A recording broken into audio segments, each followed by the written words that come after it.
कल जो महासभा हुई थी आणि आपल्याला माहिती आहे की सिल्फाटा तिथे ज्या पद्धतीने कारवाई चालू आहे त्यासाठी आमचं असं म्हणणं होतं कि वी वेलकम इलीगल चीज़ों पे कारवाई को हम वेलकम करते हैं, पण तसंच पूर्ण ठाण्यात तशीच कारवाई झाली पाहिजे. सिल्फाटाला आपण कारवाई करत आहे त्याच पद्धतीने कोठारी कंपाऊंड सेक्टर 4 माझी माहितीप्रमाणे तिथे बहुतेक रिझर्वेशन ऑफ गोडाऊन होता. मग कशाला तिथे पब्स आणि हुक्का पार्लर आणि रेस्टॉरंट चालत आहे? खूप मोठा याची मागची महासभात खूप मोठा डिस्कशन झाला होता फायरबद्दल की जो रिस्की जगह है उनको उसके ऊपर कारवाई करनी चाहिए. आणि आपल्याला सगळ्यांना माहिती आहे गोवामध्ये कसा एक मोठ्या पबमध्ये आग लागली होती आणि किती लोकांची जानचा खूप अपघात झाला होता. मग तसंच कोठारी कंपाउंड में पण ऐसा उपघात हो शकत ना.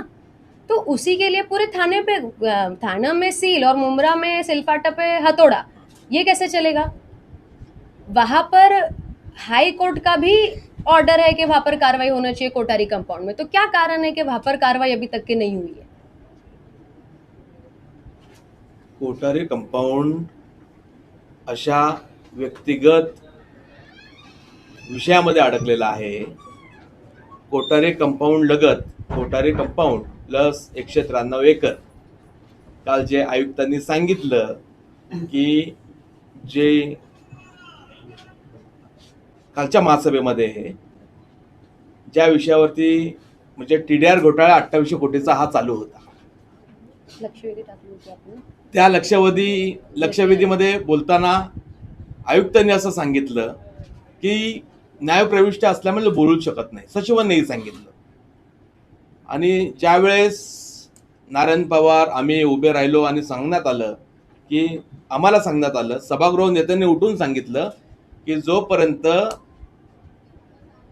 पुढची महासभा येत नाही तोपर्यंत TDR देण्यात येणार नाही, असं आयुक्तांनी स्पष्ट केलं. पण त्याच्यामध्ये दी दयाबाई कंपनी ह्यांचा जो लाड ठाणे महानगरपालिका पुरवत आहे, त्यात सर्वात मोठा ठाण्यातला TDRचा जो कोणी व्यापक आहे, TDRचा सर्वात मोठा दलाल आहे जग्गू खेतवानी. आणि हे जग्गू खेतवानी सगळं करून आणत आहेत, ठाण्याला वेड्यात काढण्यात जात आहे. 193 एकर मध्ये 220 मीटरची टेकडी, त्या टेकडीमध्ये महापालिकेचं असं बोलणं आलं की त्याच्यामध्ये पार्क रिझर्वेशन टाकण्यात आलं आहे. थोडक्यात म्हणजे ते वेगळं पार्क आहे, डायव्हर्सिटी पार्क आहे, बायोडायव्हर्सिटी पार्क आहे. आणि बायोडायव्हर्सिटी पार्कमध्ये फक्त आणि फक्त 8% TDR देण्यात येतो. मग त्याच्यामध्ये त्याला संगमत करून या दलालाला कसे आयुक्त लपवत आहेत या प्रकरणामध्ये सिद्ध होत आहे. 0.8%. आणि त्याच्यानंतर कोर्टामध्ये न्यायप्रविष्ट आहे म्हणून असं आयुक्तांकडनं सांगण्यात आलं. आणि हे ठाणे महानगरपालिकेकडनं हे ॲफिडेव्हिट देण्यात आलं, कन्सेप्ट फाईल करण्यात आलं. सुप्रीम कोर्टात तारीख होती 20 आणि 20 तारखेला अनुषंगाने हे ॲफिडेव्हिटवर ADDP कुणाल मुळे यांच्या हाताने ॲफिडेव्हिट महानगरपालिकेच्या हिशोबाने टाकण्यात आलं. या ॲफिडेव्हिटमध्ये असं दिलं की आमचा समझोता झाला, हायकोर्टात आमचा समझोता झाला, खाली आमचा समझोता झाला. आणि हे ॲफिडेव्हिट दिलं आणि सुप्रीम कोर्टातनं माघार घेतली. माघार घेतल्यानंतर न्यायप्रविष्ट हा विषय आला कुठून? आणि हे जर न्यायप्रविष्ट असताना त्या दयाबाई कंपनीला ठाणे महानगरपालिकेने ताबापावती दिली. न्यायप्रविष्ट असताना ताबापावती देणं हे योग्य आहे का? या 193 एकर मध्ये आवड साहेबांनी जी प्रेस घेतली, मनोज प्रधान साहेबांनी जी प्रेस घेतली, त्यामध्ये तुम्हाला सर्व सांगण्यात आलंय की फॉरेस्ट ज्यावेळेस 40 वर्षापूर्वी दयाबाई कंपनीला नोटीस देण्यात आली होती, ती नोटीस माझ्या वॉचमॅनला दिली असं त्यांचं कोर्टामध्ये म्हणणं होतं. आणि ह्याच दयाबाई कंपनीने जी आमची 24 एकर मध्ये कोठारी कंपाऊंड आहे ती जागा सोडून बाकीची तुम्ही घ्या 24 एकर जागा सोडून 24 एकर जागा म्हटल्यावरती त्यात काय आलं की बाबा दयाबाई कंपनीची 193 एकर पैकी 24 एकर आम्हाला द्या, बाकी तुम्ही पूर्ण काय असेल ती फॉरेस्टसाठी घ्या म्हणून. त्यात अजून एक या ठिकाणी मी सांगू इच्छितो, जी 24 एकर त्यांना देण्यात आली होती त्याला ताबा पावती देण्याचा अधिकार नगरपालिकेकडे नाही आहे. कारण काय, ती जी जागा होती ती फॉरेस्टची आहे. फॉरेस्टच्या याच्यामध्ये ते ताबा पावती कसं काय देऊ शकतात. दुसरी गोष्ट, त्या 24 एकर जागेपैकी आम्ही तुम्हाला अजून 24 एकर देऊ, अशा प्रकारे हे जी कंपनी आहे त्यांनी त्यांना कळवलं. मला एकच कळत नाही आहे का वन क्षेत्रामध्ये जी जागा वन क्षेत्रात आहेत त्याला ताबा पावती देण्याचा अधिकार नगरपालिकेला आहे का. दुसरी गोष्ट, जी जागा वन क्षेत्राची आहे त्याच्यावरती निर्णय घ्यायचा अधिकार नगरपालिकेला आहे का. जी जागा वन क्षेत्राची आहे त्या जागेवरती आरक्षण आणि इतर जे सुविधा द्यायचं जे काम कटकार असतात नगरपालिका करत आहेत. एका बाजूला नगरपालिका सांगते काही जागा फॉरेस्टची आहे, दुसऱ्या बाजूला नगरपालिका सांगते का आम्ही त्याला आरक्षण. अशी शिळफाटा, गायमुख अशा अनेक ठिकाणी फॉरेस्टच्या जागा आहेत ज्याच्यावरती नगरपालिकेने अजूनपर्यंत कधी TDR दिला नाहीये. वर्षानुवर्ष TDR दिलेला नाही. मग आजच हा घाट का रचला जातोय. दुसरी गोष्ट अशी याच्यात मला बोलायची आहे का, जर 2800 हा जो आकडा आपल्याला दिसतोय याचा जर FSI साधा बघा आपण विचार केला तर 4 लाख फुटाच्या वरती जातो. हा बोजवारा ठाणेकरांच्या जीवावरती पडणार आहे. आजची इलोनो जे का आपण म्हणतोय पाण्याची परिस्थिती जी काय झाली आहे त्या पाण्याच्या परिस्थितीवरती आपण जर बघत असाल तर ही परिस्थिती एवढी भयावह होईल. एका बाजूला तुम्ही म्हणतायत हे जे 4 लाख फूट जर बांधकाम जे काय X+- जे काय येणार आहे ते, परत आपण ॲमेझॉनचा विषय घ्या, म्हणजे आपली स्वतःची काही प्रणालीच नाही आहे आणि आपण माथ्यावरती अजून काही घेऊन बसतोय. हे सर्व फक्त खेळ खंडोबा चाललेला आहे, फक्त दलालांसाठी. आणि त्याच्यामध्ये महापालिकेच्या महासभेमध्ये आता स्थायी समिती नाहीये, मग महासभेमध्ये आमच्या मते 481 481H महाराष्ट्र महानगरपालिका MMC या कायद्याच्या MMCच्या ऍक्ट नुसार हा विषय महासभेमध्ये यायला हवा होता. काही तज्ज्ञांचं अतितज्ञांचं असं म्हणणं आहे की जे यात पार्टनर असतील किंवा काही असेल, बिल्डर असतील, तर की बाबा मुळात फॉरेस्टच्या ह्या जागेवरती TDR देण्यात येतच नाही. हा सगळ्यात मोठा तो जो नाव घेतलेला आहे तो जगू खेतवानी हे सगळ्या गोष्टी करत आहे. आणि 2800 कोटीचा TDR दिल्यानंतर 18,000 घरं रेडी होतील. 18,000 घरं रेडी झाल्यानंतर त्याला पाणी कोण देणार. महानगरपालिका देणार. इम्पॅक्ट असेसमेंट, त्यांचा कचरा कोण उचलणार. महानगरपालिका उचलणार. त्यांना ड्रेनेज लाईनीची व्यवस्था कोण करणार. महानगरपालिका करणार. हे सर्वच जर महानगरपालिकेला करायचं आहे तर मग हा विषय महासभेमध्ये मंजुरीला का नको. ॲफिडेव्हिट बनवलं, महापालिका ॲफिडेव्हिट बनवलं, एवढा मोठा निर्णय घेतला सुप्रीम कोर्टातून परत रिटर्न येण्यासाठी, माघार घेण्यासाठी, आणि महापालिकेने महासभेत विचारलं सुद्धा नाही. महापौरांना सुद्धा विचारलं नाही. आम्ही ॲफिडेव्हिट बनवतोय. या अशा पद्धतीचा खेळ या महानगरपालिकेने आतापर्यंत केलेला आहे. ज्या वन खात्याची जमीन आहे त्याला विश्वासच नाही घेतला. विश्वासच नाही. खरं म्हणजे या 2800 कोटीच्या TDR साठी वन खातं हे कोर्टात गेलं पाहिजे होतं. वन खातं राहिलं बाजूला, वनखंत्राचे मंत्री राहिले बाजूला. माहित नाही काय कसं काय कोण मॅनेज झालं.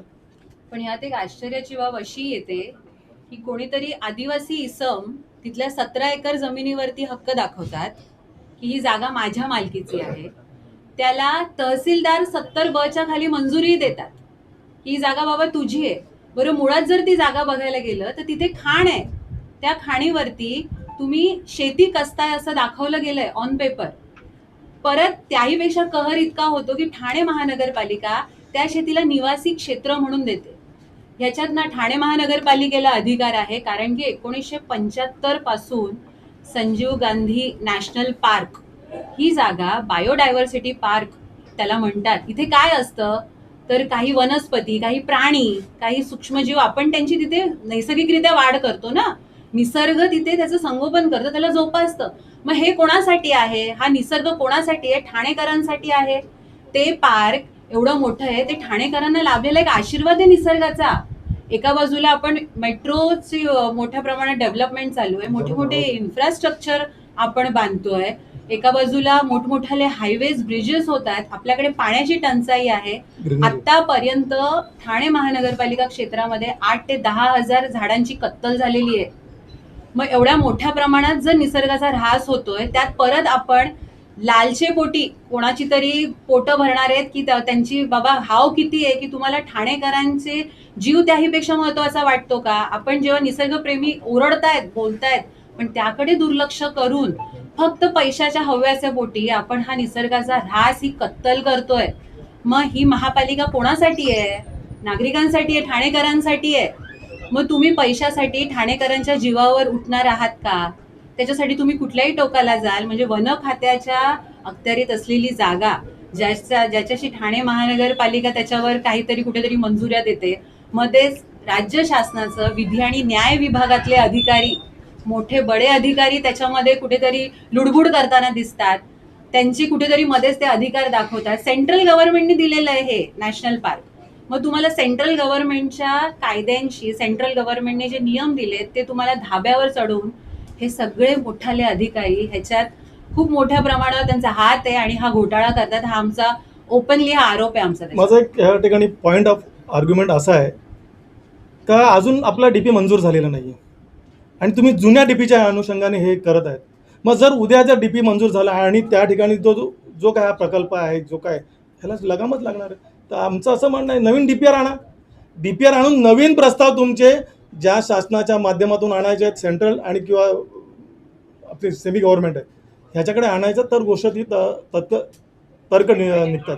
पण हा एकदम बोगस आहे, फक्त पैसे काढू. मला एक समजत नाही तुम्ही एवढे पैसे का कमवायचे ज्याच्यामुळे आपलंच भविष्य, आपली येणारी पिढी, म्हणजे आपल्या येणाऱ्या पिढीसाठी तुम्ही बनवत आहेत का त्यांना संपवायसाठी हे काम कारस्थान रचतात, हा माझा आरोप आहे. वी रिस्पेक्ट कमिशनर सर से. काल सरांचं असं म्हणणं होतं की 3 जुलै जेव्हा निर्णय आहे त्याचं नंतर आपण पुढचे महासभात डिस्कस करू. तो फिर इस चीज़ को इतनी घाई करने की क्या ज़रूरत थी? म्हणजे एवढी घाई कशाला कि उसके लिए फटाफट एफिडेविट. हाँ, म्हणजे एवढी घाई कशासाठी? See what is TMC. जब हम एक्ट में टीएमसी के बारे में बात करते हैं तो TMC doesn't only consist of, TMC don't consist of just the administration, it consist of the local body. TMC म्हणजे मी, आम्ही सर्वजण म्हणजे जे हाऊस लोकल बॉडीमध्ये बसतात सगळेच नगरसेवक, कन्सर्न ठाणेकर, म्हणूनच आम्ही तिथे बसले ना. We all consist of TMC together, the administration and the councillors and corporators, we together consist of TMC. तर माझं फक्त ठीक है, आम्ही मान्य करते कोर्ट के जो निर्णय है उसको commissioner sir, honourable commissioner sir के से को भी, मगर इतनी घाई क्या थी कि थाने में 2800 कोटी इक्विवेलेंट टीडीआर दिया जा रहा है. अगर तो इतनी बड़ी सेंसिटिव चीज़ है, उसका इम्पैक्ट थानेकरों पर होगा, तो एक बार तो उसको हाउस के अंदर लाके हाउस को भी कंसिडरेशन में लेना चाहिए था. उस चीज़ पर इतनी घाई किस लिए? 183 एकर जागा आहे, 193 एकर जागा आहे. आपण विचार करा, ही फॉरेस्टच्या अखत्यारीत आहे, फक्त तुमचं रिझर्वेशन आहे त्याच्यावरती, म्हणून तुम्ही टीडीआर देताय. पण तुम्ही ज्या खात्याला, आता एक तुम्हाला मी या ठिकाणी उदाहरण देतो, काही सीआरझेडच्या जागा आहेत, काही मेरिटाईम बोर्डच्या जागा आहेत, परंतु जिथपर्यंत तुम्ही मेरिटाईम मधून त्याला काढत नाहीत आणि शासनाकडे घेत नाहीत आणि शासनाकडनं नगरपालिकेला वर्गीकरण होत नाहीत, तिथपर्यंत तुम्ही त्याच्यावरती तुम्ही निर्णय घ्यायचा अधिकारच नाही तुम्हाला. मुळात हे सर्व बोगस आहे. नगरपालिकेला ह्याच्यावरती घ्यायचा अधिकारच नाही आहेत. हे फक्त लूट चाललेली आहे. सकाळी सकाळी नेता उठ आणि ठाणे नगरपालिकेला उठून लूट, हेच चाललंय. दलालांचं ठाणे झालेलं आहे, दलालांचं ठाणे. म्हणजे हे टीडीआर जे दलाल फिरत आहेत ठाण्यामध्ये टीडीआरच्या बाबतीत, आणि 2800 कोटीचा पण सेम सिच्युएशन झालेली आहे. तोच तो जगू केतवानी, तोच सर्वात मोठा दलाल. एका सदस्याने सांगितलं की ह्या चर्चेमध्ये माझं नाव घेऊ नका, म्हणजे त्या चर्चेमध्ये माझ्या नावाचा उल्लेख करू नका, असं देखील एका सदस्याने या चर्चेदरम्यान सांगितलं. अति त्यांचं नाव कोण घेणार होतं? स्वतःच्या अंगावरती का ओढून घेतात प्रत्येक गोष्ट ते? आणि ते अति हुशार आहेत, खूप हुशार आहेत. आम्ही खूप लहान आहे, आम्ही नवीन आहोत या सगळ्या गोष्टींमध्ये. असं आम्हाला सारखं बाबवलं जातं, ए नवीन आहे रे तो, चाल, ए तू नवीन आहे रे. हा ठीक आहे, आम्ही नवीन आहे, 5वी 6वी महासभा आहे आमची, तर थोडीशी अक्कल आहे आम्हाला, थोडीशी, तुमची एवढी नाही. पण सगळं तुम्ही तुमच्या अंगावरती ओढून घेऊ नका.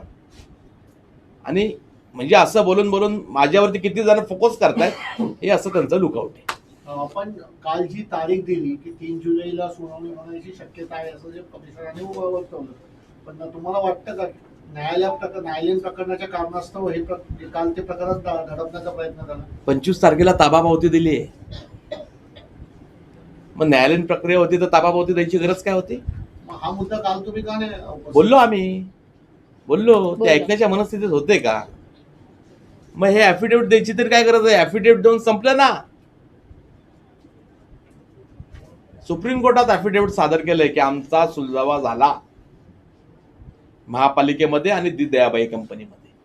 म्हणजे उद्या निकाल काही लागला तरी त्याचा परिणाम काहीच याच्यावर कसला निकाल? संपलं, न्यायप्रविष्ठा काय नाही. आता आम्ही न्यायप्रविष्ठा करू सुप्रीम कोर्टात जाऊन आणि जाणार, तुम्ही आव्हान देणार आहे? आव्हान देणार, द्यावंच लागेल. आणि ते 100% हरणार. टेकडी आहे, बिबटे फिरतात, पाक रिझर्वेशन टाकलंय, कोण माणूस चढणार आहे? नॉर्मली येऊरचा रस्ता जो आहे त्या पद्धतीने तिथे जॉगिंग वगैरे होणं ठीक आहे, पण हा बाजूचा टेकडी झाले ना, 220 मीटरची टेकडी आहे ती. 220 मीटरच्या टेकडीवरती कोण चढणार आहे? वस्तू दुसऱ्याची, आणि हे दोघंच एकमेकाला डिसाईड करतायत का तू घे आणि मी दिला. फॉरेस्टला केलं बाजूला, फॉरेस्टला सावता भाऊ झाला आणि दयाबाई आणि टीएमसी सख्खे भाऊ झाले.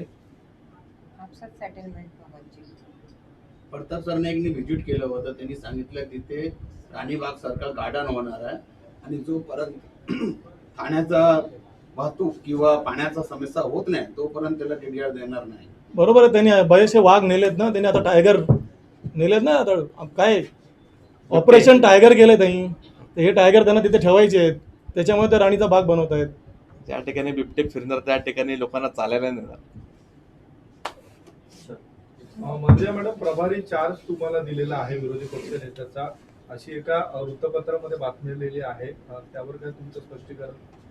नाही, काल मला प्रभारी विरोधी पक्ष नेता म्हणून चार्ज दिलं. तर मी आमचे नेते डॉक्टर जितेंद्र आव्हाड, आमचे अध्यक्ष मनोज प्रधान सर, माझे वडील विरोधी पक्ष नेते आणि आमचे सगळे नगरसेवक नगरसेविकांचा आभार मानते की मी एवढी लहान आहे तरीसुद्धा मला प्रभारी विरोधी पक्ष नेता म्हणून कारभार सांभाळण्याची परवानगी दिली. पण एवढे अनुभवी नगरसेवक असताना देखील त्यांना डावलून तुम्हाला हे प्रभारी पद दिलं असं देखील त्यामध्ये उल्लेख करण्यात आला. काय प्रभावी म्हणजे अनुभवी नगरसेवक असताना सुद्धा विरोधी पक्षनेता म्हणून तुम्हाला 4 दिवसांची किंवा 10 दिवसांची जी प्रभारी ही दिली आहे हो, ती उचित वाटते का तुम्हाला? मी काल ज्या पद्धतीने माझं भाषण केलं, मला तर असं वाटतंय की मी तर नवीन आहे, मी शिकायलाच आले आणि मला तर असं वाटलं की मी चांगली पद्धतीने माझा काल पॉईंट ऑफ व्ह्यू ठेवला आहे.